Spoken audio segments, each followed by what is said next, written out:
Hello to all of our listeners out there on podcast land, and welcome to episode 44 of Canadian Patriot Podcast, recorded on September 19th, 2016. Joining me this evening, we have Gavin. Gavin's a business owner, gun enthusiast, hunter, atheist, and host of the Greater Toronto Area chapter of the Tactical Beard Owners Club.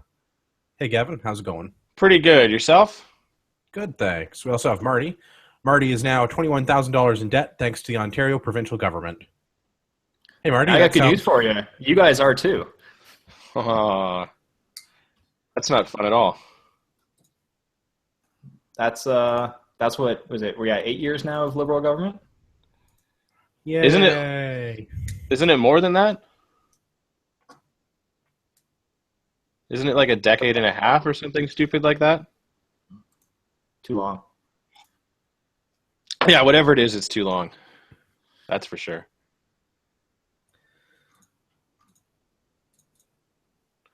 Are you gonna? My name is Andrew. My name is Andrew. I'm a libertarian competitive shooter, gear reviewer at everydaytactical.com, and a firearms instructor. Then we'd love to hear your feedback about the show. Please visit CanadianPatriotPodcast.com/feedback or email us at feedback@CanadianPatriotPodcast.com. And if you're on the iTunes and you leave a 5-star review, when you do that, leave a little comment at the end of it, and as to what you'd like me to drink for an episode, and that just might happen. It might not if you put something really weird or gross or I just don't feel like doing, but you could try. Well, we already have YouTube comments from Pat Groy saying Gavin needs a peated scotch. That's never going to happen. Not even for a 5-star review? Tell him to leave the review or something. Yeah, I'll piss off all of the Scotch guys and do that. Done. All right. I just asked him in the chat where our review is because I was on iTunes earlier and I did not see anything. I guess that'll be the same loophole that I found with the whole milk thing and several others. Oh yeah, everything's got loopholes. That's how it works. Yeah. So why would somebody write, "I'm drinking Shock Top"? What is wrong with you savages?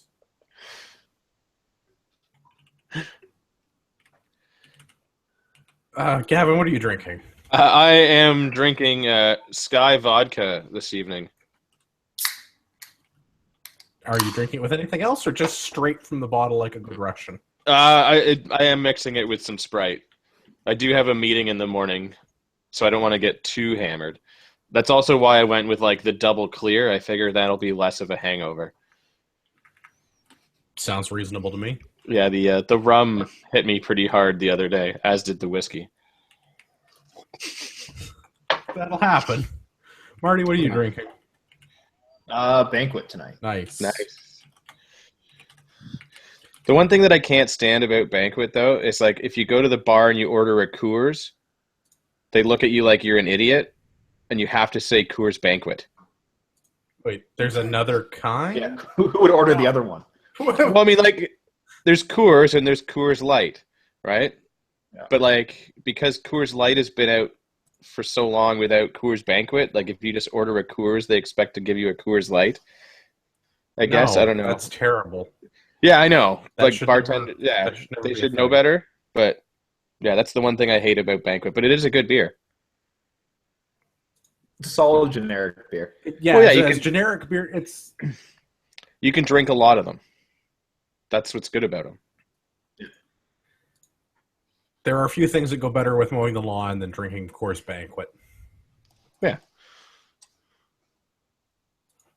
All right, I've got the fancy beer this evening. I'm drinking Innocente's Bystander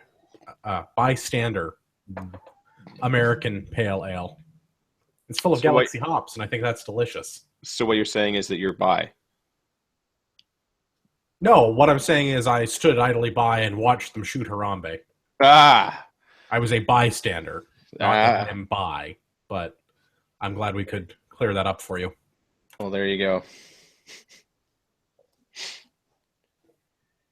I'm pretty sure I'm calling this episode Bandits Out for Harambe, even though it has nothing to do with the topic, just because Gavin has all of the bayoneted firearms. I do, and they are out for Harambe, which is a hashtag that I'm trying to get going. So if you guys are on the interwebs, hashtag bayonets out for Harambe. Do it. Do it. Harambe would want you to. I mean, he took a shot for us, so we should take a shot for him. That's terrible. I'm not sure if I'm leaving that in. That's horrible.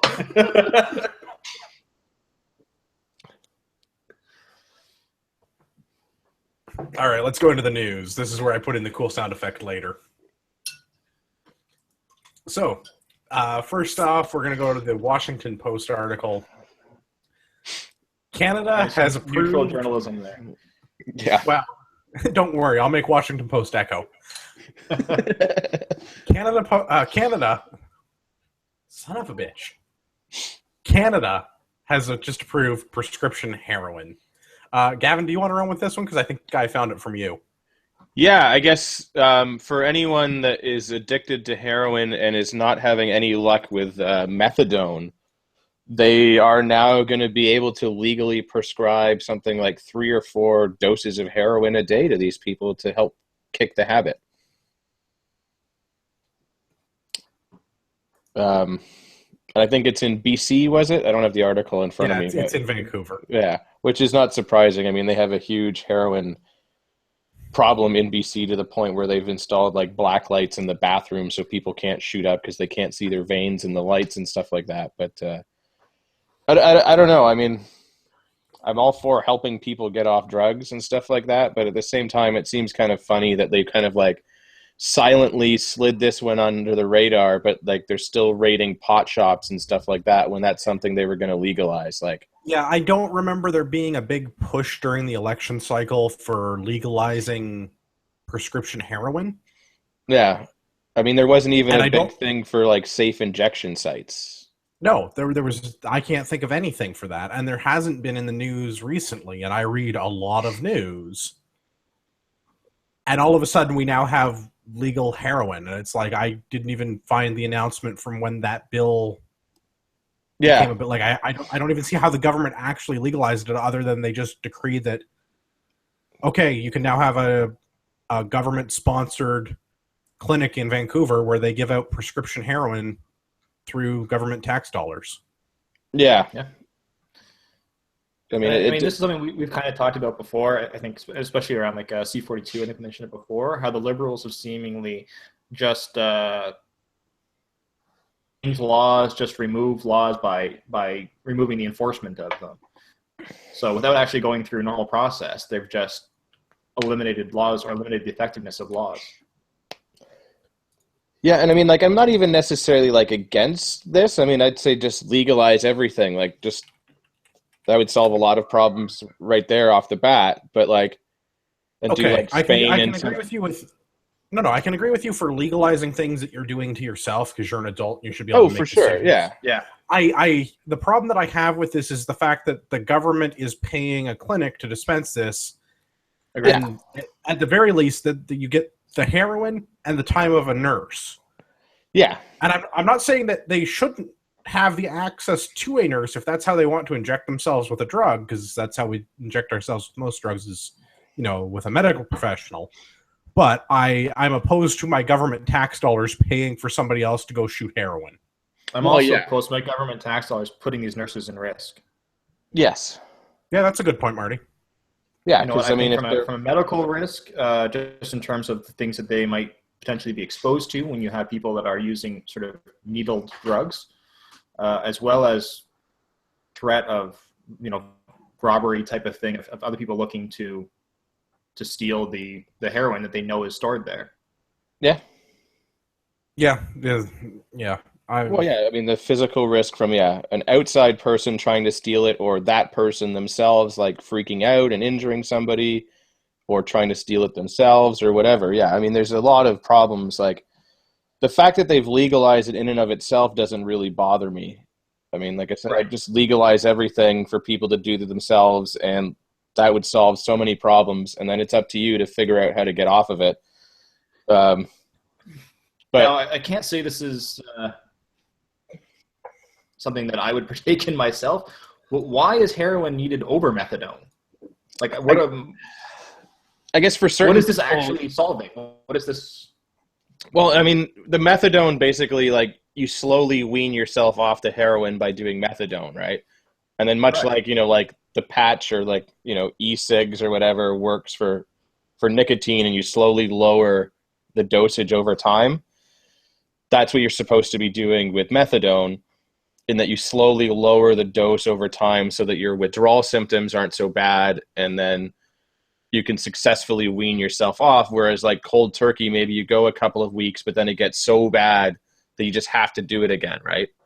No. So I understand the purpose of the methadone. What I don't understand is why do they need heroin? Well, I guess there's methadone is an option. There's a small percentage of people that do not react well to methadone, so that's not a viable option. So the viable option maybe is stop doing drugs. Yeah. Like, I mean, I just find it hilarious that they've slid this one under the radar when like pot was a huge thing to legalize across the country, and people are still getting arrested for it. Like they've closed more shops in Peterborough, Oshawa, Toronto. People are getting arrested for pot, but now we can spend government money shooting people up with heroin. Like that just seems completely backwards to everything that's going on with the pot movement, like. But I think similar to the electoral reform, I mean, it's just them inventing their own mandate. This is, like you said, this was not something that was even mentioned during the election. This was not something as part of the platform. This is a relatively big deal that they've just, done without any feedback from voters at all. Yeah, like what's next? Cocaine? Ecstasy? No, it's the same as every other liberal government policy. The plebes are too stupid to know what's good for them, so the government has to tell them. And heroin is now on the list of things that are good for you. Sweet. Well, as long as it doesn't produce any carbon dioxide, then it's fine. Well, yeah, I mean, if it does, the government will just pay the carbon credit for it because it's a government program. All right, let's hit the next one. This comes to us from the Rebel. Trudeau is now okay with sending troops overseas without a vote in Parliament, which he was adamantly against leading up to the election. Yeah, it seems like there was a lot of things that they wanted to, vote about, but now they're okay not voting about them, now that it's after the fact. Well, now they're in government. They have a sweeping majority, 31 whatever. Yeah. What is it? 31.9%? Something like that. 36.9%. I mean, a huge majority for sure. Oh, massive! 0.1% less than the minuscule majority that the Conservatives had at the last election. Yeah. But guys, it's okay because it's just for UN operations. Can we please stop being part of the UN? And also stop committing to peacekeeping, and maybe stop sending our military to other countries. And hiding behind the UN. Oh, we should totally stop hiding behind the UN. I want nothing to do with the blue-helmeted Nazis. Yeah, I'm good with that. I mean, yeah. Like if we're going to send people somewhere, I'd like to send them as Canadians. And I don't want to be going around cleaning up everyone else's mess anymore. Like, no, we're not the world police. That's not our job. We shouldn't be doing. That's not our job, and that's not what our forces signed up for when they enlisted. Yeah, I mean, if the U.S. wants to go in somewhere or anywhere else and screw up the country, then that's fine. Then they can clean up the mess after. I mean, yeah, or if we have an agreement with some other nation state that we have some sort of mutual support, again, I'm fine with that. But the UN dictating that UN peacekeeping troops will go here and do this, and Canadian soldiers have to go and follow those orders, I'm not okay with that. That's not how foreign policy is supposed to work. Yeah.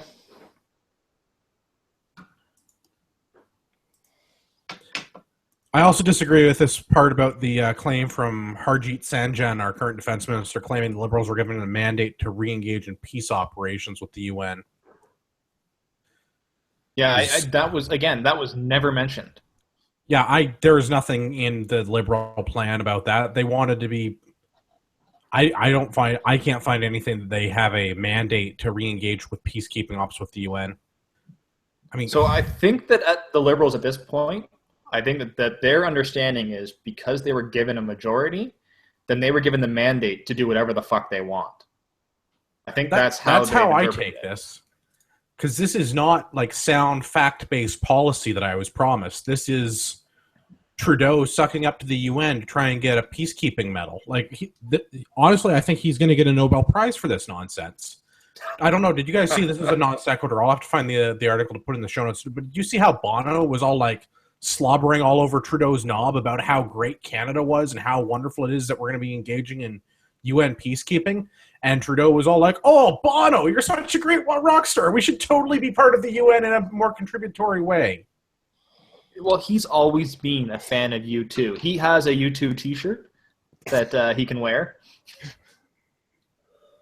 I have very little use for Bono. I have less use for him trying to dictate government policy, and I don't understand why Trudeau is trying to like appease the UN. We should not be working with those despots. Yeah, I mean, I do like the one sort of comment that the defense minister made, like a while ago, that the role of peacekeeping has changed. Now, I don't think we should necessarily be involved in unless it makes sense for us to be involved in it. But the fact that it's not necessarily peacekeeping so much as it maybe needs to be ass-kicking sometimes these days, I like his comment on that. But yeah, a lot of this UN nonsense we could probably just do without, you know? Yeah, like if the UN wants to hire and pay for a paramilitary force to go and do peacekeeping operations, let the UN pay for that. Except that we're the ones funding the UN. That's our money too, though. Yeah. Except that we're funding the UN. I don't. I want nothing to do with any of this. Yeah, but at least then it would be a UN-run force that they're the ones that are in control of it. They get to say where it goes. Well, and that's what I'm saying. Like, if you're a member, like the same way that a NATO country works. Okay, so if there's a problem, other NATO countries will come and help you because that's why we have NATO. Yeah. Right. But the UN is just arbitrarily dictating. Okay, this despot is currently the fascist of the week that we have to go and deal with. So off go the little blue helmets to not do anything, and it costs millions and millions of dollars, and then they leave, and the next dictator takes over whatever little banana republic it was. Yeah, I mean, if we really want to get into the whole tinfoil hat side of things, I mean, you do look at sort of who's running, what country is more or less running the UN, as well as what country is supplying the military, the arms and most of the munitions and things like that are going to be used in these attacks and used in these. You're not saying that the UN is propping up the military-industrial complex of the West, are you? That would be what I was implying, yes.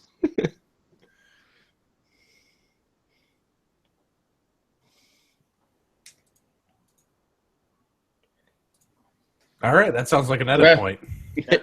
Yeah. That sounds like a gap to be removed later. I have an app that does that for me. It's the nonsensical talking I have to go and deal with manually. Oh, we don't have any of that. I'm not sure if I should make the Fraser Institute echo. I don't think so, but I'm not sure. Give it maybe like a half echo. Half an echo.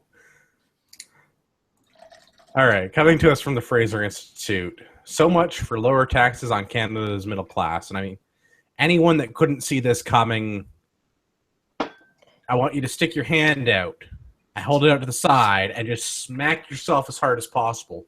Because by electing Liberals, you should have seen this coming.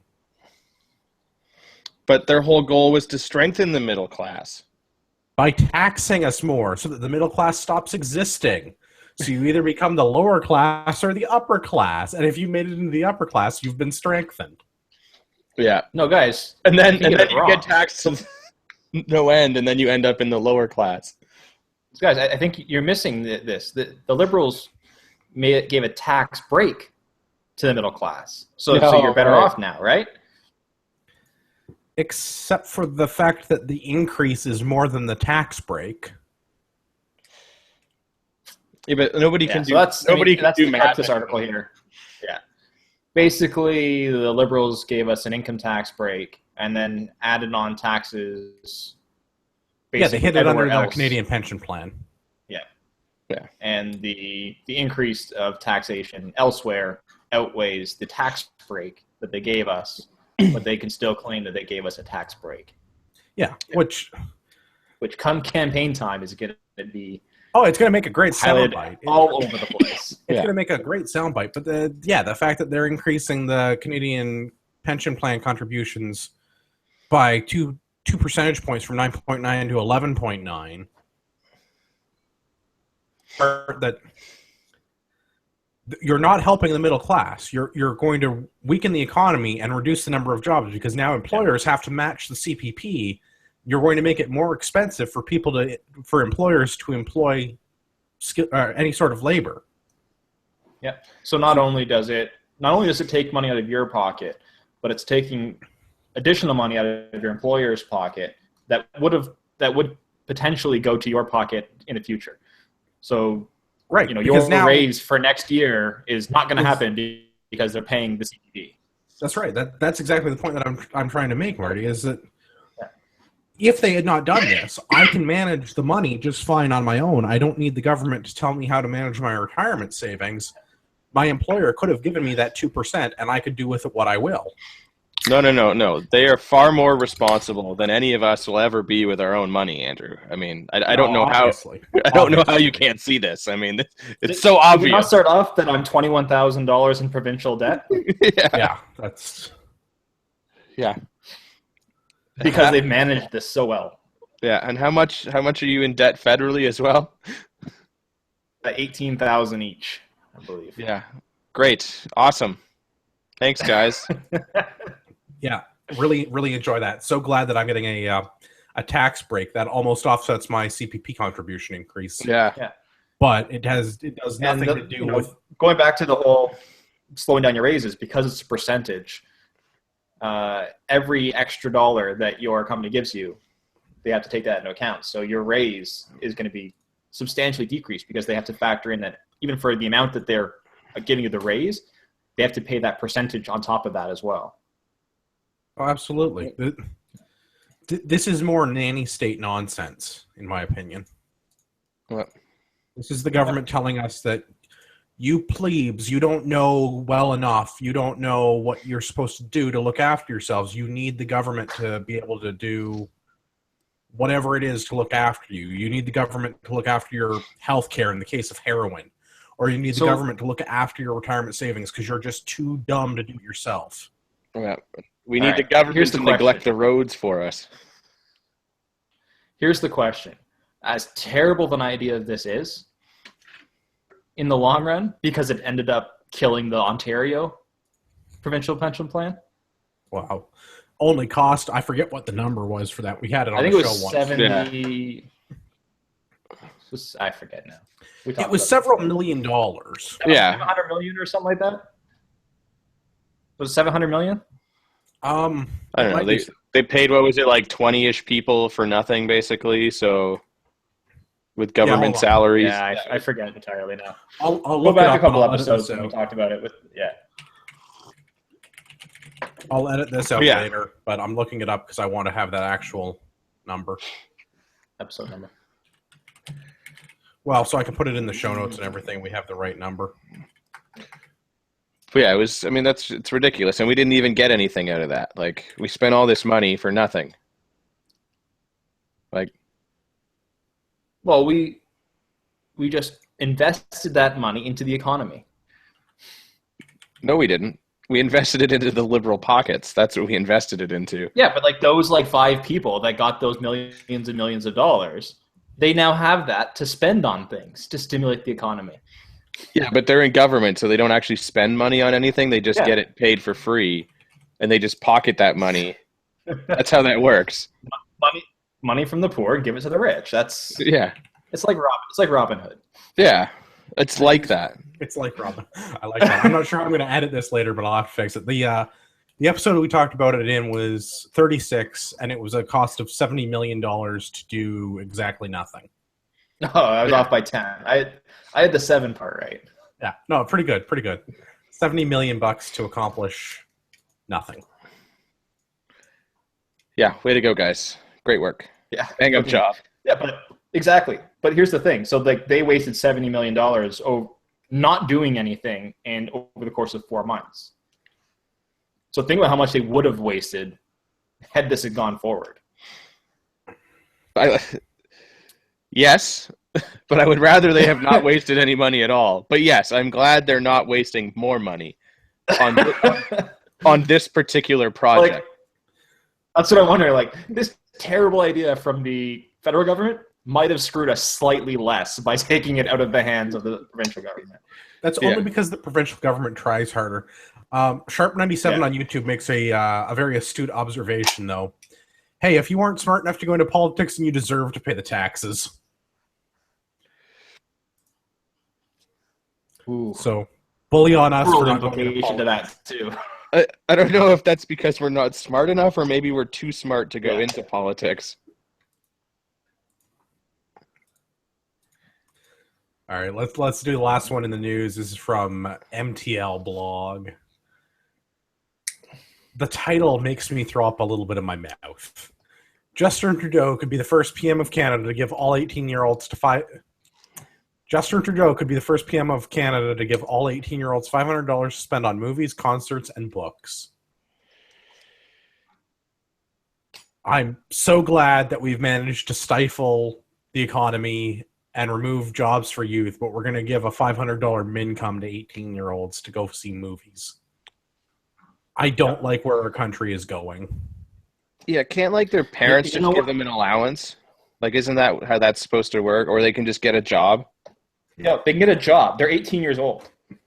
They can't get a job, though, because the poor policy of the federal Liberal government, well, yes, because they're lazy, but also the poor policy of the federal Liberal government has reduced the number of jobs available to unskilled young workers. So first off, is this actually a thing? Like, I couldn't find any actual reference to other than this Montreal blog. I really included it more just so I could complain about the idea of basic minimum income rather than... But like,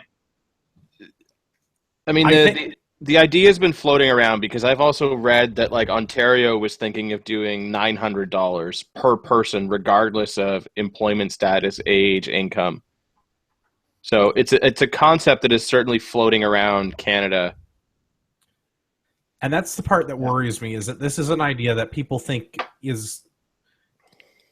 It's A, that it's implementable, and B, that it's a good idea. Why would we give anyone, especially 18-year-olds, government money? Yeah. Why not, like, 15-year-olds that can't get a job, you know? No, this is what kind of pissed me off, and this was what, in some of the comments on this article that were the kind of pro this idea, was the concept that by giving it to these 18-year-olds is that it was an immediate injection of cash into the economy because they'd be going out and they'd be spending it, and so it would help everybody because it would stimulate the economy because they would all of a sudden be... And they don't know how to take care of money? Where that whole idea that they should be giving money to the 18-year-olds to spend it how they sees fit. Do you know how this money should be spent? How the people by the people who earned it. Yeah. Oh, absolutely. This money belongs in the pockets of the people that worked for it. They should have the option to spend that money how they see fit.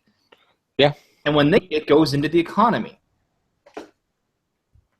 Like the fact that we think this is a positive to steal the money out of the people's pockets that are working for it, teenagers to go buy popcorn and movies, the fact that anybody is behind this saddens me.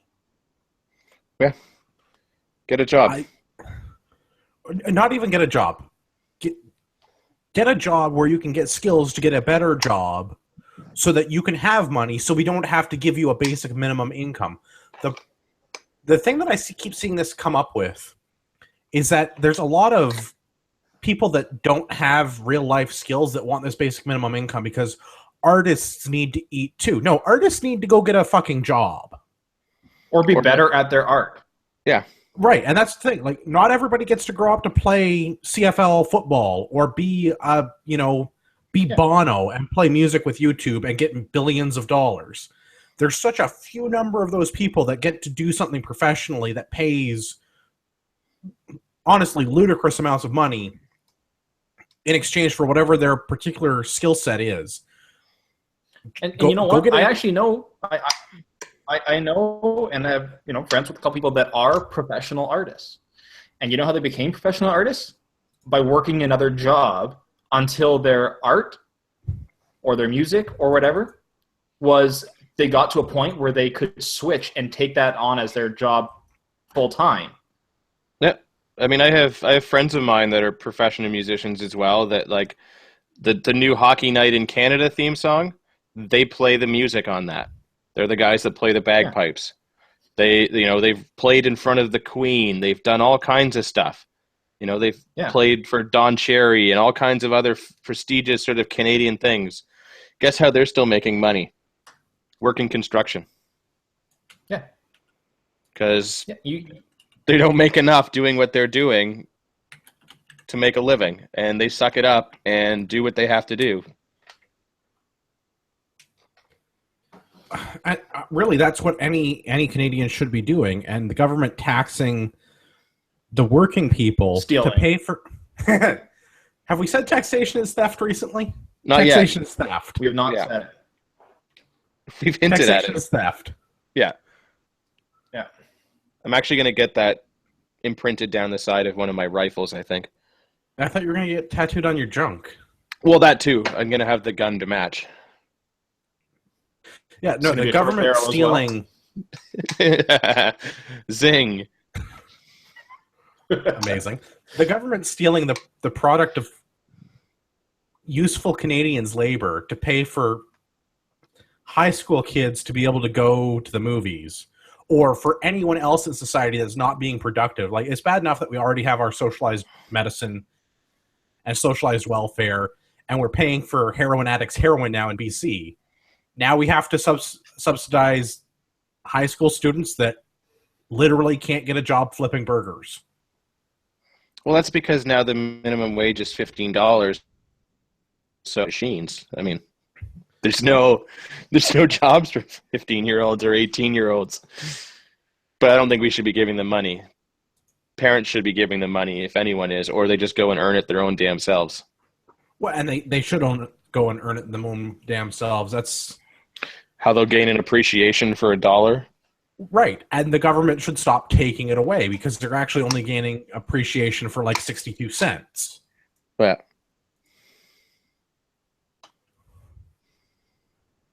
The whole concept of mincome. That or the government should give them that money and then tax them on that money so that they get an appreciation of how much taxes suck, and then they'll fight it. We're going to give you $500, but after deductions, we're actually only giving you $250. Then that'll maybe teach them to become good libertarians. That's not how taxes work. They didn't earn that money. That's a good point. This is part of my problem with this whole socialized welfare system. You only tax the earners. You don't tax the people you're giving it away to. Those are That's voters. A good point. That's a good point. You mean they didn't earn it just by being 18? I think that might be No, they're entitled to it. Oh, right. I think that might be part of it, though, Marty, is I think that the Liberal government, if they follow through on a mincome plan for anyone, is they're making an entitlement that's going to create a voter base for them. Yeah. Or further cement their exactly the point. Voting. Yeah. Yeah, it's funny how that comes right at, like, voting age or whatever. Yeah. I've made the argument before, 18-year-olds aren't smart enough to vote, neither are most 30-year-olds. I agree. I'll agree to that. Especially this last election. We really need to find a better way to elect somebody if we're going to have a democracy. Hyper-inclusive democracies are not seeming to work for us. Well, yeah. All right. Let's go into the main topic this evening. So this will be mostly about Ontario's hydro prices and Wynne's throne speech. And I'd like to ask Marty to start us off with an article from the Financial Post. Oh, okay. So from the Financial Post, and Andrew's in the show notes, but I sent this to him with the comment of, I want every Ontario voter to read this article. So anybody that's listening to the podcast, I know we always comment that, articles in the show notes. Please go to the show notes, read this article, send it around. This is one of the best sort of breakdowns of how our hydro prices have gotten to where they are that I've seen. So I'll kind of give a quick, I'll try a quick breakdown of this article. So basically, historically, the hydro price in Ontario over the last, couple of decades has been around 5 to 8 cents a kilowatt hour. Last decade, the wholesale price of hydro has decreased down to around 2 to 3 cents. But Ontario, our prices has continuously gone up as the hydro prices has gone down. And that's basically due to a hidden tax called the Global Adjustment. And the Global Adjustment's there to cover the difference between the wholesale price of the hydro versus the actual sort of total costs of the hydro. And there's a separation there. There never really used to be much of a separation there. It was always pretty well zero. But the separation there occurred in around 2009 with the Green Energy Act, giving out contracts to wind and solar, guaranteeing them much higher hydro rates than what the actual wholesale rate of hydro is. So we're paying them 13, 15 cents a kilowatt hour, and while the wholesale price is only 2 to 3 cents a kilowatt hour. So the difference between what the province is paying versus what the wholesale price is covered by that global adjustment. So you pay that difference. And that's just coming out of your pocket, going to these companies' pockets. So all of this, basically, we all know that this whole green energy thing has cost us a shit ton of money. And that's kind of how it's been hidden, and that's kind of how it breaks down. Oh, yeah, the Green Energy Act is unaffordable because how much are they paying for a kilowatt hour to a solar producer? It's almost 20 cents a kilowatt hour. Depending if it's a commercial or a household. If it's a homeowner with a panel on a roof, less than 10,000 kilowatt hours. I have a couple of friends that got it at the peak rate, and it's somewhere around 87 or 88 cents per kilowatt hour. That's absurd. That is such an absurd number. It is insane. So we're paying for the difference between their 80. They have a 20-year contract. Basically their install price on a 10,000 kilowatt was about $60,000. It'll be paid off in 6 years, and then they have 14 years of profit on that. So the Ontario hydro consumer is offsetting the difference between the 2.5 cents and the 87 cents the government promised to pay. That's how it works, yeah. And this was all sold to us because it was environmental. We had to remove our coal-fired plants to reduce pollution. But Marty, now let's look at the environmental aspect. So terrible. Before 2005, less than 2% of the provincial carbon emissions was by the coal-fired plants. So this is less than pretty well most industry. Any type of construction, farming, the example in the article was meat packing in Ontario produces more than the 2% that the coal fire was causing. And the amount that we have decreased the carbon emissions by going to the solar and the wind, once you factor in once you put all the factors in, it's the same decrease as we would have achieved by just completing the pollution control retrofits that was ongoing on the coal plants. So we were already there. Basically, the coal plants were being retrofitted to reduce their carbon emissions when we shut them down. If we just completed that retrofit, we would have had the same net greenhouse gas reduction, and it would have cost us nowhere near what we're paying today. But that doesn't make nearly as good of a soundbite for the Vine doesn't generation. Make the soundbite. No, because you can't fit that into a Snapchat message. Well, So Then a friend of mine has this thing. They work in and around this sort of industry, and their comment a little while ago about this topic was that Ontario is so oversupplied with generation capacity. Our cost to generate to cover these costs is so high that it's more cost effective just to generate your own using a boat motor. Yeah, and this is one of those things with this whole global adjustment is if you try to conserve, if you try to use less hydro to save money, what happens is the wholesale rate decreases because of supply and demand. And so then the global adjustment increases to match. So the more you conserve, it actually costs you actually can save $0 the way it's structured. That applies to the population, though, right? That's not you as an individual. If everybody saves, the global adjustment goes up. If you save as an individual, it still isn't good, but it's if you save, the global adjustment goes up, and so your hydro rate, even as an individual, that's not a per your rate. population thing. No, even as an individual, you cannot decrease your rate. Your rate is fixed because of the contracts are fixed. No, I understand that. I'm saying that as a population, the hydro consumers in Ontario, if everyone conserves energy, or a large enough plurality of the people in that population conserve energy, then the global adjustment will go up. You as an individual, you could theoretically you can hydro and save money. Yes, yeah, but you'll still be paying the higher rate. You can't decrease your rate.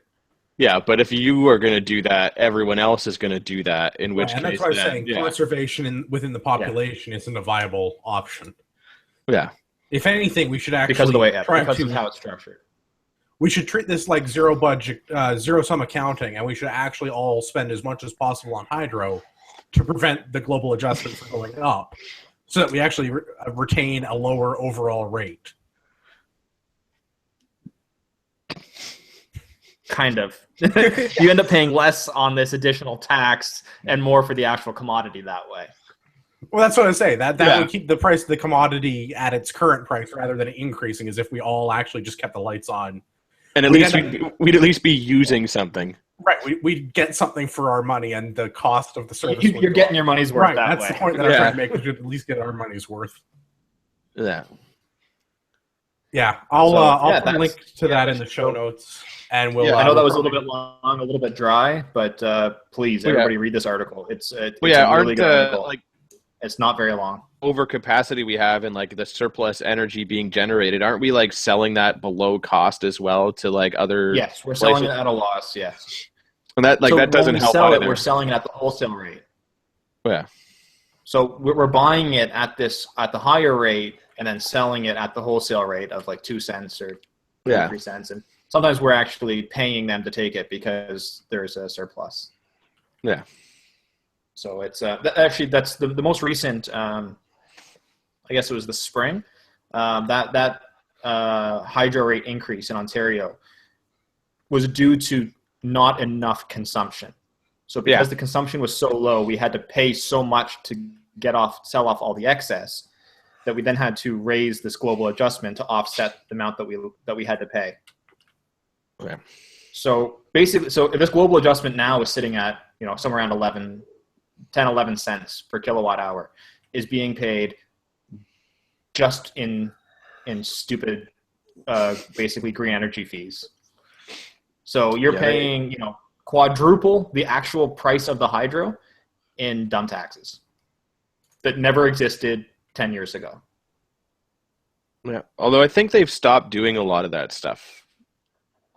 Because I know, we used to have these guys take a look at Wynne's plan. Yeah, well, I don't doubt that they're trying to bring it back, but no. I know the windmills going up are still there was I don't know, I don't want to keep track, but there was a bunch more wind farms that were announced and promised and have started. But I know the solar guys used to come by my office every couple of months to try and lease the roof space. And then the rate for the roof has gone down now. I think I think it's somewhere around. Don't quote me, but I think it's somewhere around 50 cents a kilowatt hour now. But Yeah, I mean, they were willing to basically pay to do everything and then give us a kickback for the space, basically. I mean, we took a look at doing it just to generate income for the business, but... Yeah, when it was up around 80, 90 cents, like in that range, people were just looking to lease roof space anywhere they could get it and get into it because... So for those that aren't familiar with how it works, you don't pay for the difference between, like you don't get paid for the difference between what you use and what you produce. So, let's say you produce, 5,000 kilowatt hours, but you use 4,000 kilowatt hours. You don't get paid for the 1,000 difference. You get paid 90 cents for all 5,000, and then you're buying back the 4,000 at the 13 cents a kilowatt hour. Yeah, the whole system is messed up. It almost sounds like a shell game, man. Yeah. Yeah. Like, you could just take and, put an extension cord in your wall and then plug the other end into your generator and just be making money, basically, if you could get away with it. Yeah. I need to have an after-podcast conversation with Gavin about the cost of a natural gas generator. Yeah, we can do that. I'll have to dig out some numbers maybe tomorrow, but we can talk. I'm curious. I would like to see what the cost benefit on that is. Yeah, probably be cheaper. You're not going to come out ahead. I don't know if I can be that far behind. Yeah, and at least you'll be off grid. Well, if it wasn't for the fact that basically the carbon credits going on natural gas is. Oh, forgot about increasing natural gas rates. Yep. Goddamn government. So every cent that you're saving on the next article that we're going to discuss is going on your gas bill. Well, let's go to this article from the National Post. It's in the Canadian politics section. Go figure. Kathleen Wynne looks to save her job by saving Ontario voters $130 a year on their hydro bill. Oh, she's so generous. This sounds like a desperate politician. I don't even love. I don't even like the way that the article starts. The provincial government is giving up $1 billion a year by taking its share of the sales tax off Ontario electricity bills. No. So, I mean, first off, the tax never used to be there and shouldn't be there to begin with. Exactly. Taxation is theft, and that tax is new, and it shouldn't be there. So the fact that the government is benevolently giving up its 8% of the HST to allow Ontario hydro consumers to keep $1 billion a year, you can fuck right off. Yeah. So here's a question that I haven't seen answered anywhere, asked anywhere. Now that Hydro One and that now they're no longer crown corporations and they're private corporations, are we giving them exemption from sales tax selling their product? Huh. Yes, if Hydro One is a private corporation now, then I would say yes. So they just made them tax exempt? Okay, so I think it's important to remember that Hydro One, even if it is a private corporation, is still a government-run entity. They exist at the whim of the government. Mm-hmm. So I'm not really shocked if the government's going to be like, yeah, we're not going to collect HST from these guys. Yeah, I'm not saying anything about it. Like I'm not saying this is not above water. I'm seriously asking a question. How does that work when it's a private company that they can just go, yeah, you don't have to pay taxes? Sounds to me. Well, no, I think they're saying you don't have to collect taxes. Yeah. Right, because they're not. Yeah, I think that's what the Wynne government has done is they have told Hydro One that they're allowed to be tax exempt. Okay. They're not required to collect taxes for their product or services, or at least in the form of the provincial portion of the HST on a hydro bill. I'm sure that they'll find some other exciting way to tax us. I'm curious if that maybe sets precedent that we can use to get out of not paying taxes or not collecting taxes for other private companies. If that private company exists at the will of the government, like the LCBO maybe, but I'm pretty sure you don't pay taxes at the LCBO. Well, not visible taxes. No, that's what I said. They don't charge you. They don't charge you HST on top of the booze tariffs. Yeah. Yeah, if you buy your beer at a grocery store that paid the tens of thousands of dollars required to get the license to be able to sell booze in the province of Ontario, then you get to pay taxes. Yeah, but don't go into another province and buy it there and bring it back in bulk either, though, because that's not allowed. No, that's a federal crime. Yeah. Yeah. I don't know. I think this is strictly the getting back to the article. I think this is strictly the Wynne government, Wynne in particular, trying to look good for voters and being like, look at all of this money we're saving you. It's $1 billion in like her best Dr. Evil voice. Yeah, it's it's exactly what you said earlier. It's a shell game. Yeah.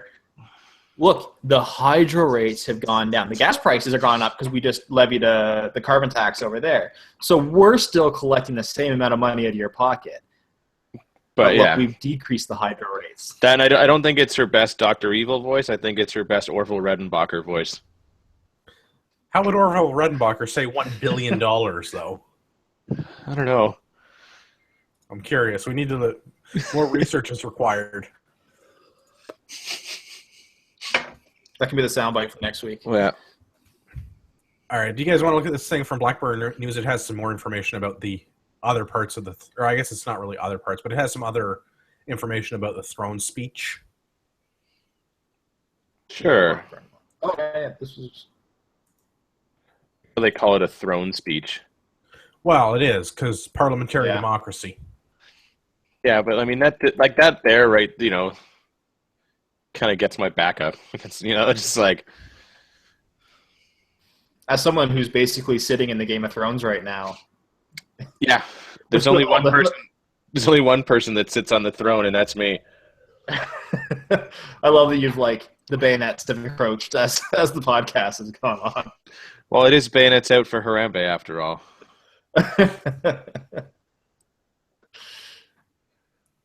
Then we did get a government ping, I guess, on the radar the other day for tuning into the podcast. So yes, I might have seen some Ottawa-based IP addresses that I'm relatively confident belong to a federal government ISP.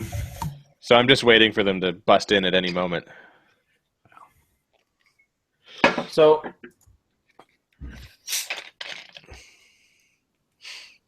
they're talking in this article. They do talk about how the government plans to have a balanced budget in 2017, which is an outright lie, in my opinion. But okay, let's take them at let's take it at face value. The provincial government is planning. The provincial government of Ontario is planning to have a balanced budget for 2017. Okay, a couple of weeks ago or a week ago, they had basically an emergency session and decided to cut $1 billion of tax revenue. In fact, their plan to have a balanced budget for 2017. If that doesn't tell you right there, they're clearly just making that up somewhere else. There's no way you can that you can see that statement that they're still planning to have a balanced budget while sacrificing $1 billion of tax revenue. There's no way that you can see that and believe that you are going to not be taxed more somewhere else. I'm agreeable to that. I don't think that the Liberal politicians that are running Ontario are that intellectually dishonest. I think that they actually believe the shit they're talking. Well, I think they believe it. I think they know that they're just going to make that money up somewhere else. Yeah, that's what I'm saying. And it's the carbon credits. Right. That's where I was going with this. Is it's carbon credits. But the other thing I wanted to bring up with the carbon credits is that apparently farmers are going to get help through the Agri-Food Challenge, which is going to have new trade missions and measures to reduce energy costs.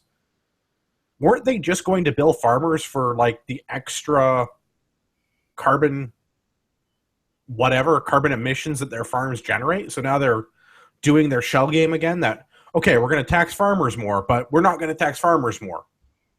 Yep. Like, okay, so we're going to tax all their fuel. We're going to tax the cow poop emissions. We're going to do all these other things to make it harder to farm in Ontario, but we're going to use the Agri-Food Challenge to offset that. So why do either? Why not just eliminate both? Yeah, and leave and them let where farmers go and farm and just leave it the way it is. Yeah. But the thing is, in order to leave it the way it is, they need to actually fix all of our hydro policy of the last 10 years, 12 years or whatever. Well, and I think in terms of farmers, I think that they're not necessarily going to fix it, but they're talking about rural homeowners seeing on-bill savings. I don't know exactly what that means, but to me, farmers are rural. So will they not see those on-bill savings on their hydro bills? Yeah, but like, are they going What to on-bill savings? You know, just the 8%? No. They're in addition to the 8%, the Wynne government is saying, and I've not been able to find a hard number about this, that rural customers will see additional on-bill savings. But I can't find what that... Right, same thing. I've looked into it to see, out of curiosity, if I qualify for that. And I don't know. So for those that don't, for those that aren't aware, your delivery rates for your hydro are variable based on where you live. So if you live out in the country, you pay much higher delivery charges than those of you in the city. So where we are basically less than a quarter of my hydro rate is that my actual usage. It's is the actual Where I am, cost. less than a quarter of my hydro rate is my actual usage. So it's the further out in the country you are, the higher your delivery rates tend to be. Yes, this is true, and I would like to find out more about what the lieutenant governor meant when she said that rural homeowners will see additional on-bill savings, because that's very vague. It sounds good. It makes a nice soundbite. I'm sure it looks good on the Snapchat next to the dick pics. Yeah, but it doesn't mean anything. No, but it sounded good a few days before the International Farm Show in the province. Yeah, right. And I think that's exactly what it was. It's pandering to people that maybe will vote for them. So the farm show that's held in Ontario every year is, I think there was in our local newspaper here, because it's pretty local to myself. Like, they had a whole article about how it's one of the few events that shuts down Parliament, and that all the politicians show up at the farm show for 2 days out of the year to get the photo ops of them driving a tractor and showing that they're pro-rural Ontario. I can vouch for that, because we exhibit at those shows, and they are there every year. Yeah. Yeah, the IPM is going on right now, actually. Just the international plowing match, yeah. If anyone wants tickets, hit me up. Kinda. I'm going. I'm going on Thursday. If anyone wants to go, I might be able to take a day off. Yeah, it's actually not that far from where you are, I think. Yeah, no, it's relatively local. Yeah, no, I'll be there on Thursday. I don't know. We can go for a helicopter ride. Excellent. Maybe Wynne will be there too. The fuck, I'm trying to transition. I don't know that we necessarily need to talk about this article from the Star. The reason I put it in is actually mostly for the video of Orville Redenbacher walking into Parliament. It really just rehashes the other things that we've been discussing, but with video. And it proves that she looks like Orville Redenbacher. And she looks like Orville Redenbacher. And conveniently sat behind Andrew while he was having lunch one day. Yeah, that was totally her. That was creepy. I sat in a restaurant in front of a woman that looked like Orville Redenbacher. Yeah, if it wasn't her, it was her body double. Absolutely. Because all great dictators have a body double. I can think of a certain American one who may or may not have one.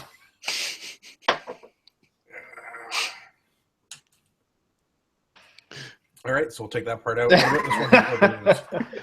So I think the last one is the sort of the urgent issue. I think this Global News article sort of highlighting what spawned this whole, 8 cent per kilowatt hour, or not 8 cent per kilowatt, but 8% tax deduction.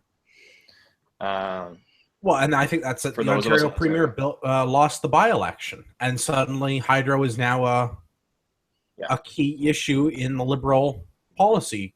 And Wynne went so far as to start a petition on, I forget which, I don't think it was the Taxpayer Federation website. I think it was one of the other, maybe it was change.org.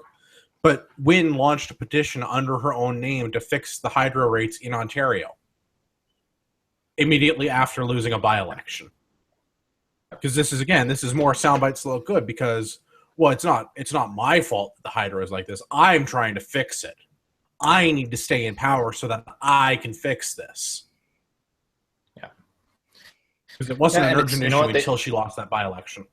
Exactly. They lost a by-election, and they lost a by-election in an area that the Liberals have controlled for 20 years or something like that. Yeah, it's the Scarborough Rogue River riding, and I want to say that it's been a Liberal riding for like the last 5 election cycles. Yeah, it's something like that. Yeah, so you know what? I mean, good for Global for reporting some actual news for a change. Global gets away with not echoing this week, but this is the Liberal government trying to look for a way to say that it's not their fault and they need to stay in power so they can fix it because they didn't break it. Yeah, and I think it's them trying to show that they're doing something while not actually doing anything. They're not actually making any improvement. They're not actually reducing the hydro rates. They're not making any change to their policy. They're not canceling or stopping any more of these green energy initiatives that they have. No, what was it? They just came out with the one where like they're not going to actually be able to come out with their own carbon credit plan or whatever. They're just going to like actually meet the ones that the Conservatives put out. Yeah, this has done absolutely nothing for the Ontario homeowner. They haven't reduced anything. They haven't eliminated. They haven't reduced any expense in any way. The only thing they've done is removed an added tax off of the hydro bill and placed it somewhere else.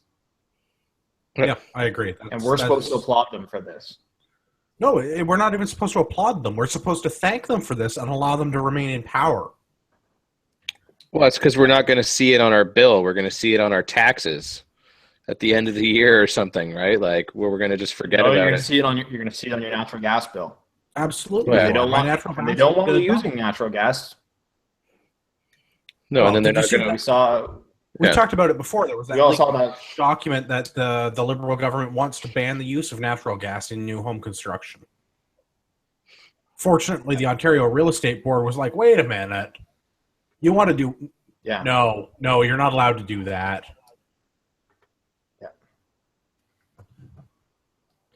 Yeah. We also have some Facebook commentary on this topic from the International Liberty or Death podcast. Glad you guys are back to using Hangouts. Any government involvement in the energy market will result in higher prices, and any lower prices are the result of a subsidy. Government, and Liberals in particular, tend to be one... What the fuck? Government, and the Liberals in particular, tends to be big on the shell game of reducing, in quotes, costs by creating subsidies. So, yeah, thanks for the feedback there, International Liberty or Death podcast. Yeah, that's what they're doing. They're stealing money from you and then applying it to your own bill and telling you that they're giving it the gift. Oh, I have a suspicion some of the Liberals have the gift all right. Oh, yeah. Hopefully more and more of them. 100, 120? At least. Okay, let's go on to happier things because all of that makes me sad, and there's really not much we can do about any of it except voting these yahoos out at the next election. Starting the revolution. Again, on the day of the rope, I will happily be the one to kick people out of helicopters, but I don't think the average Canadian is ready to be that uncomfortable that I can actually get to go for the helicopter rides yet. So in the meantime, I would tend to. In the meantime, since we can't build a big giant wall around the Greater Toronto Area and make it its own province, we're stuck with the Toronto voters voting the Liberals into power because Toronto has enough ridings that they can control the rest of the Ontario Parliament. Smarten up, guys. Smarten up. Just saying, it's Toronto. If Toronto was its own province, it would be massively in debt, but the rest of Ontario would be fine. Let's just burn it all down. Yeah. Well, conversely, kicking them out of the helicopters works for me. All right, let's talk about some tactical walls. Did you guys watch the video on Full 30 from Funker Technical? Yep. Yeah. I've seen it. I mean, tactical walls have been kind of a thing for a couple years now, but Yeah, I saw them come out at a SHOT Show, I want to say about 3 years ago. Yeah. they are super cool. Like I've looked into them myself. I like the wall panel one more than the shelf, but the shelf one is still pretty badass. I mean, I'd probably end up getting both, to be honest. So, now here's my question with this is, this Full 30, they keep saying like, legal as a safe in Canada and that, but like, this is this random dude on YouTube telling me that. Is there anything that backs this up? I'm pretty sure random dudes on YouTube telling you stuff is totally legit. Man, at this point, I would settle for women in like handing out swords as a system of government. So, and so like, I mean, I do what you want to do. If you think this meets your storage requirements, go for it. I don't know. I wish there was some sort of a official ruling on this type of thing. RCMP bulletin. Well, okay, so there's the problem with there's some actual fucking definition of what a safe is, basically. Right. That's the thing is there is no definition of what a safe is or is not. So we're not going to get anything about that. I think I wish there was a way manufacturers of this type of thing similar. Actually, fuck, I don't know. I have no good solution for this. Just define what the fuck a safe is, and then let us build to that. Put it in the law as to what a safe is. I think that based on how the tactical wall works, it meets the criteria for storing of restricted firearms. It certainly meets the criteria for storing non-restricted firearms because they're unloaded in a locked container. Yeah. Yeah. I think that it should meet the criteria for what a non-restricted firearms here's storage requirement, right? Like the magnetic locks, be able to keep an locks. They're locks. You need a tool to be able to open it. I know. I'm just being an ass here. Like, no, that's the thing. Like, who knows what the fuck they're gonna bitch about, right? Oh yeah, that's the problem. Right, and if you get caught using one of these, the Crown's still going to lay the charges on you because of it's the Crown, and unsafe storage is like the catch-all charge that you get for everything anyway. So that's my earlier comment. Do what makes you feel comfortable. If you feel this meets your requirements, have at her. They do have RFID locks, apparently. Wait, what? Yeah. So apparently there was an Ontario court case that set a precedent that says that this is considered safe firearm storage for restricteds in Ontario. So I'm says certain that the person is referring to the one that a high school locker that was being used as storage for firearms was deemed as safe. I'm certain that that's likely what he means. That's Ontario. That's Ontario only, and that never went to the Ontario Supreme Court. Right. And so Tyler is backing that up on the YouTube with the case law, saying that in Ontario, the minimum accepted definition by the court is that a safe is a sturdy, lockable metal container. Yeah. So I'm certain that's the one that they're referring to. Was the high school locker one. So that might not. Yes, Tyler. We know that it costs the Crown nothing to lay the charge. That's why I'm saying they're going to lay the charge anyway. Get off the YouTube comments. Get on the show. But see, that might be the problem though, because I don't think that would qualify then as a lockable metal container. That's where I'm. Because I know the one, like the shelf might be full metal, but I know the one that I want, which is like the wall panel one where like the mirror slides over. That's the one I'm thinking of too. Uses a plastic tray that sits into your drywall and gets screwed into the boards and everything. Yep. And then Yeah, it's it just goes a between two mirror on the studs. front. And then, yeah, it's just a mirror. Like, it's not metal. It's probably wood or plastic. But, I mean, I don't think that would be considered a metal lockable container, like a box. It's concealed. It's a concealed container. Like, I mean, it wouldn't be easy to open without the magnet, but... I can hear Tyler just screaming at whatever he's listening to this podcast with right now. But, I mean, I certainly want one, and I mean, I can't imagine if I got one and I stored my rifles in there that cops would even notice it, but... It doesn't matter. Eventually, when they're getting to the point where they're like, okay, so we can only find 3 of your 6 ARs. Where's the other 3? And I'm like, I guess I have to go and show you where those are concealed. They're at the bottom of a lake, eh? No, you're not allowed to lose Sold restricted the mic. firearms. You have to report those to the police. Yeah, it's just report them. That's a chargeable offense.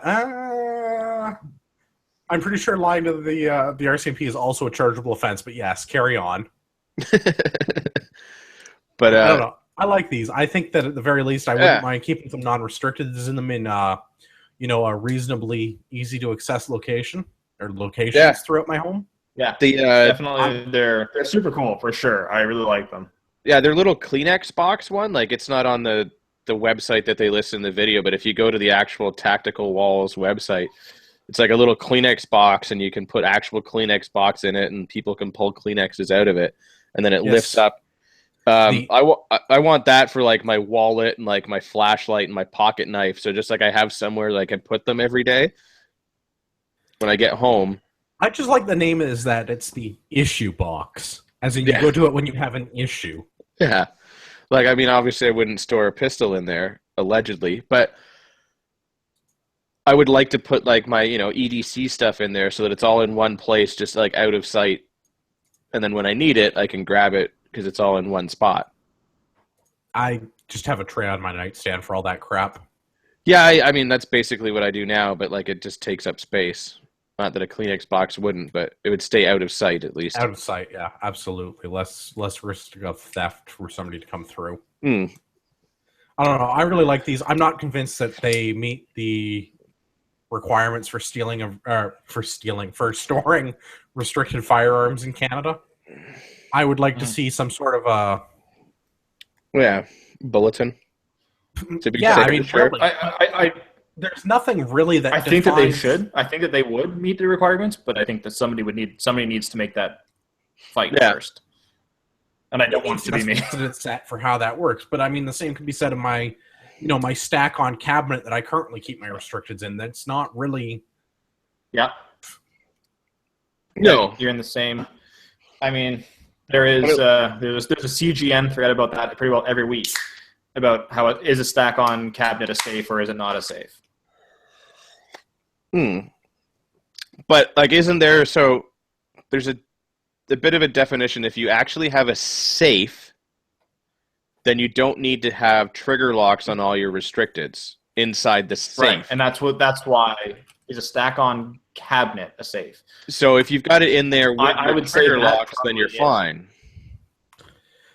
If you have it in there with the trigger locks, fine. Do you want to consider it a safe and not put trigger locks on it? And that's personally, I would say yes. I agree, but we're not lawyers and we don't play them on YouTube. The way that the law is written, I'm looking at the transportation and storage pamphlet from the RCMP. Attach a secure locking device so the firearm cannot be fired, and lock them in a cabinet, container, or room that is difficult to break into. Or, new bullet point, lock the firearms in a vault, safe, or room that was built or specifically modified to store firearms. Right. Yeah, there's a lot of gray area. That's where is a big gray area. Sorry, go ahead, the earlier one that we mentioned, the high school locker that is a high school locker with a padlock on it. Was that considered a safe because it was restricted were stored in there without additional trigger locks? And in the Ontario case, it was deemed that yes, that was considered a safe. It was metal on all sides and not easily broken into and type of thing. But as far as I know, I don't think that went to the Ontario Supreme Court. And either way, that's Ontario law only Yes, and not you're right. federal. On both counts. So Did not go to of the Supreme Ontario.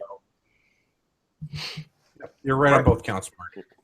Okay, so that's that can still be challenged within Ontario to the Supreme Court. That particular case was not; it was dropped at that point. But for your case, that could go to the Ontario Supreme Court, and if you're outside of Ontario, this law means nothing. Yeah, I mean, I don't know if I would call them a safe. I mean, I would say that they, in my idea, would fit the same thing as like those stack-on cabinets, and that if you have a restricted in there, you'd probably still need to put a trigger lock on it to be safe. And I do, just because I've had visits from the wonderful boys in blue at the Waterloo Region Police Service, and they were quite happy to see that things were locked up in that instance. Yeah. But I mean, I used to live in a jurisdiction where they like to just lay charges on everyone that had firearms, so... Yeah, you know what, and all you really got to makes, do then... They call safes. Yeah. And, I mean, anyone will tell you you can break into that just as easily as you can the steel box that they call a cabinet. Oh, yeah. They call it a safe as a safe. Same with the Costco safe that a lot of guys use. You're not looking at a lot of money, $200-$300 kind of thing. Yeah. Bottom line, I think, for this is that we don't have a good definition for safe, so we're not sure if the real issue. Listeners should really use this or not, but it would probably be legal to keep your non-restricted in because it's out of sight. And we should totally get them to sponsor the show. Oh, I would love to. Cool. Yeah, super cool. Because I know that they did have like a Funker tactical discount code that it's probably still good. I think you got like 10% off if you ordered direct from them with it. But we should totally get them to sponsor us. Because, yeah, I would love to have, like, even if I can't keep my guns in them, I'd love to have them to keep other crap in them. I'd like to just keep some more non-restricteds around the house because right now they're all inconveniently stored. Yeah. Oh, but I mean, like, I would even just, like I said, just, like, put other crap in it that, like, I don't want to store anywhere else. Like, I mean, I collect knives, but, like, you know, just to have, like, other random crap just tucked away out of the way. I think it would be good for that. Yep, works for me. Let's do the last piece. Operation #Welcome Back. Coming to us from Caliber Magazine. We talked about this on the special edition of the show on Friday. The Parliament is back in session, so today is the day to notify your MP that we're not going to be tolerating any changes to our firearms laws in Canada. Did you guys reach out to your MPs at all? Not yet, because I got stuck dealing with a annoying salesman today, but I will be doing that tomorrow. Sounds like an excuse. That totally is. Yeah, I have no excuse. Actually, I just completely forgot. So I will do that tomorrow as well. Today was also International Talk Like a Pirate Day. It was, and I discourage the use of combining that with sending the letter to your MP. It's not the right message. Or is it? Yar. It is not. Parrot makes you look fat. I reached out to my local MP by Twitter, Facebook, and snail mail. I expect him to receive his snail mail letters in the office sometime this week. Now, did you include glitter and or a bag of dicks with it? I did not. We'll see how his response is. This is the first time I've contacted this particular MP as I've recently changed which riding I live in. Although I live in what you might consider a conservative stronghold riding. That's surprising, actually. Because all the yuppies there are transients, though. Yeah, that's right. All the yuppies in Stratford are transient. Perth Wellington riding is mostly rural southern Ontario. Yeah. It's full of conservatives. Yeah, no, I just figured with all the theater folk, but yeah, if they don't live there. The theater folk are only here for the few months out of the year that they do the theater thing. Yeah. Also, it's like half the year, but whatever. Yeah, but not long enough to actually have an address. At least all of the people's lawns are mowed and the streetlights all work and nobody gets graffiti on their houses. That sounds like a plus. Yeah. By houses, do you mean bed and breakfast? I do mean bed and breakfast because every third... Yeah, okay, I'm convinced that every third detached residence in Stratford is actually a bed and breakfast based on the signs. Yeah. But the lack of vibrancy in Stratford. It's convenient if you go out drinking in Stratford though, because you can just pretty well walk into any house and they'll let you sleep there. For a fee, yes. Yeah, and give you breakfast. Yeah, Which is not bad by any means. Yeah, it's a good deal. It's a lot more than they give you in the lockup. Wow, we wouldn't want to tax our 3 police officers too much. I don't. Tyler really should be on the show stuff in the YouTube comments. I'm not reading all of his YouTube comments. Everybody do as we say, not as we do. Write your MPs. Write your MPs. That's the bottom. Yeah, write your MPs. There's a link in the show notes to how to find which your MP is. You could send your MP a letter at no cost. Send your MP a letter.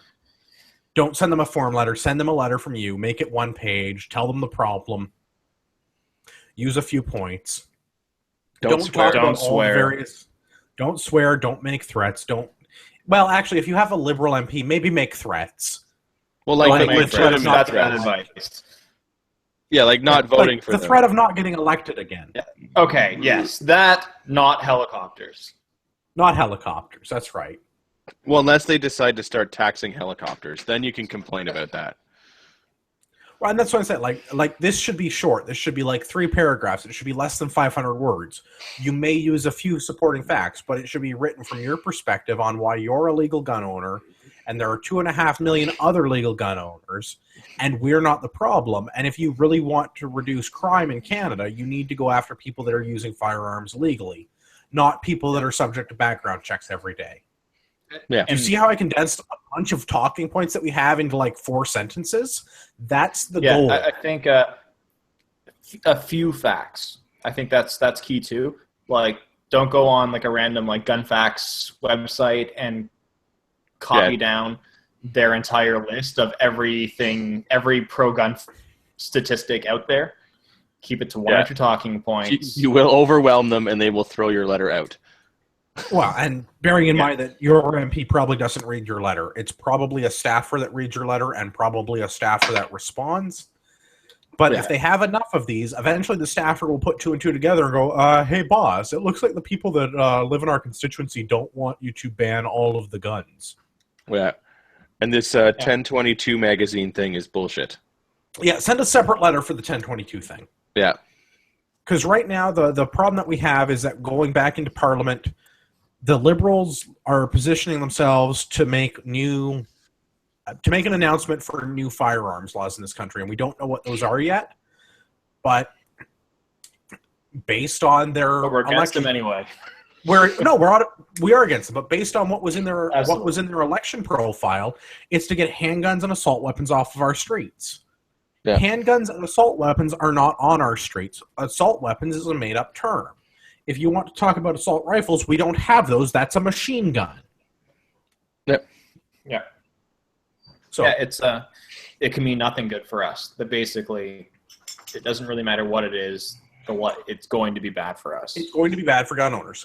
They're already talking about repealing parts of C-42. We talked about this last week. Marty and I are basically on the same page with this.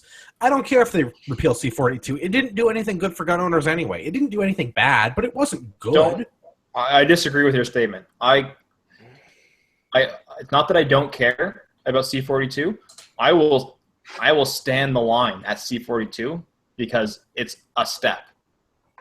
Yes, okay, I'm not that's a giving fair up point. any ground. Ultimately, I think C-42 is useless for gun owners, but I'll stand there and defend it. Sorry, yes, that is a better way to phrase it than what I did. C-42 didn't do us anything good. It didn't put us in a worse position, but they certainly shouldn't take away anything from that, like having to make us have paper ATTs again, because that won't be of any value. Because some gangbanger at Jane and Finch in downtown Toronto doesn't have an ATT because he can't call because he doesn't have a PAL, and his handgun is not registered. Yeah. So by virtue of Marty or I carrying a paper ATT, it doesn't do anything to enhance the public safety that the Liberals rail on about. Yeah, I mean, I don't know. Yeah, it'd be interesting to see what they finally come out with. But yeah, it's definitely going to be handguns and ARs that they're going after. I mean, that's pretty clear. Oh, it has to be. Well, I think it's actually going to be bigger than that. Reclassification or limits, mag limits. I actually think it's going to be any semi-automatic firearm is what they're going to be targeting. All semi-automatics are restricted. That's my prediction. Is all semi-automatic firearms will be moved to the restricted or prohibited classes. I think shotguns will be exempt. Obviously, they won't go after duck guns. They won't go after duck guns, and they won't go after scoped deer rifles until they call it a sniper rifle. Yeah, so, but I mean, how do you separate a semi-auto rifle from a deer rifle? Yeah, bolt action. That's what I say, manual action. Yeah. So an SKS is a duck gun, right? On the water. I'm You're not going to wing shoot that, but yeah, I do. My prediction is that. Sorry, Marty, go ahead. I said they got to land sometime. Yeah. What happens if you shoot a duck with a? Never mind. No, my prediction for this is that a 7.62 by 3.9 round. The issue is the migratory game bird laws supersede anything the government can do. Fair enough. I still think that the thing that the government will be proposing will be to change many or all semi-automatic long guns into restricted long arms, so they'll be all restricted class. And I have a suspicion that existing restricted firearms will be moved into the prohibited class, like the AR-15, the Swiss arms. I'm curious then. So if they're going to do that, what about people that hold a non-restricted license that currently own non-restricted firearms? Are they going to have to grandfather them into a restricted license? Yeah, I've LARPed about this before. I don't want them to put any of the guns I own on the prohibited list, because I think that it was unfair that I can't get a prohibited license because I wasn't old enough to own guns when they made the prohibited list. But if they put the guns that I own on the prohibited list, then I goddamn want a grandfathered license. Yeah, but that would have to work too then with anything that is non-restricted that's restricted. Right, and that's what I'm saying. Like, if they're going to move guns into that class, then they need to grandfather stuff. But I don't think that they're... I have a suspicion that they would make that very difficult for us to obtain, because they would be grandfathering a lot of people, which defeats the point of their legislation. Yeah, but that could also work out to our benefit, though, if a bunch of people that are non-restricted owners now all of a sudden become restricted owners. Because but that also means that your next... Not your kids, because your kids could inherit your guns, but the generation immediately behind us would be in the situation that we were in '96, where we weren't old enough to own guns that became prohibited. Yeah, so although it would be kind of awesome to get a prohibited license. Right, and that's what I say. Like, getting a prohibited license would be very cool, but it would also screw future firearms owners. Just like how we got screwed with the current prohib license. If enough of us right now get prohibited licenses, then we could have AKs and suppressors. We might be able to have AKs. We couldn't take them shooting, and I don't think we could have suppressors. I just step away for a second. Anyway. You're just making the comment that we're LARPing about what happens if we get prohib licenses. Yeah, so I was going to ask the same question. If you have a restricted license now, and then that, like, let's say an AR gets pushed to prohib, do you get grandfathered into prohib and then be able to buy atomic guns? Yeah, my comment was more so if I own non-restricteds like my SKS, if that gets pushed to restricted, or anyone that's in that boat, do they automatically get a restricted license? They'll probably be given, I would guess they'd be given a grace period to upgrade. Yeah, I don't know how the government would handle that. I'm not proposing that that's a good solution by any means. I just think it would be interesting to suddenly have, like, 1.5 million Canadians that had prohib licenses all of a sudden. I mean, it would still totally screw future firearms owners. But but if all of a sudden there were 2.5 million prohib owners, that would be pretty epic. No, it wouldn't be 2.5. So I mean, you'd have to reopen CA2 basically then. So I mean, Yes, but my concern is if they start messing with C-82, they start messing with a lot of firearms laws. Mm-hmm. They are overreaching, so I wouldn't put it past them. Again, seeing how easily the Liberals are able to do this makes me more and more pissed off that the Conservatives didn't. Well, that's because we've been over this. The Conservatives are not our friends. Yeah. Right. This was pandering for votes, and now this is the Liberals are doing it. They're just not pandering for our votes. They're pandering for somebody else's. Yeah, so to anyone that accuses us of being conservative lovers, take note of this conversation right here. Oh, I have no love for any brand of politician. No, I think the Conservatives fucked us pretty well as much as the Liberals have. Yeah. But I know there's been a few listener feedbacks that have accused us of being conservative lovers. Well, they can accuse us of whatever they want. I regularly get accused of being a racist recently, but just because you keep saying it doesn't make it true. It's true. Anyway, I don't have any rapid fire feedback this week. Do you guys have anything else before we close the show? No, not really, other than, get that hashtag bayonets out for Harambe with your photos of your bayonets out. I'm totally making that the episode title. All right, I don't have any rapid fire feedback this week. If you want to leave feedback for the show, you can get in touch with us through Facebook at facebook.com/Canadian Patriot Podcast, or through the feedback link on our website, CanadianPatriotPodcast.com/feedback, or directly via email at feedback@CanadianPatriotPodcast.com. Remember, your hate fuels me. Tell me how I've offended you. Gavin, where's the best place for positive people comments as well are good. I will accept positive comments, but mostly we just get negative comments, and I just bathe in the salty tears. Yeah, although we did last episode, well, I guess the last Monday night episode, we had quite a bit of positive feedback. It was weird. Yeah, I felt uncomfortable. Yeah, I mean, it was cool, but it was weird. So if you want to hear us read your stuff on the show and possibly shitpost about you, feedback at CanadianPatriotPodcast.com. Yeah. Kevin, where's the best place for people to stay in touch with you on the internet? You can find me on the Facebooks if you dig around, but the best place is on Instagram. You can find me at urbex_GTA. Murdy, do they have internet where you live yet? Smoke signals only. Right on.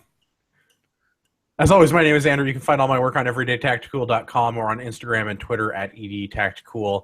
And a reminder for those that are still listening to the show at this point, I do have a few spaces left for the Ragnarok Tactical Carbine Operator course on October 15th at Guelph Rod and Gun Club.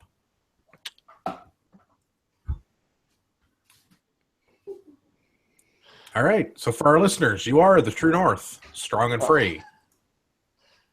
Should say that before.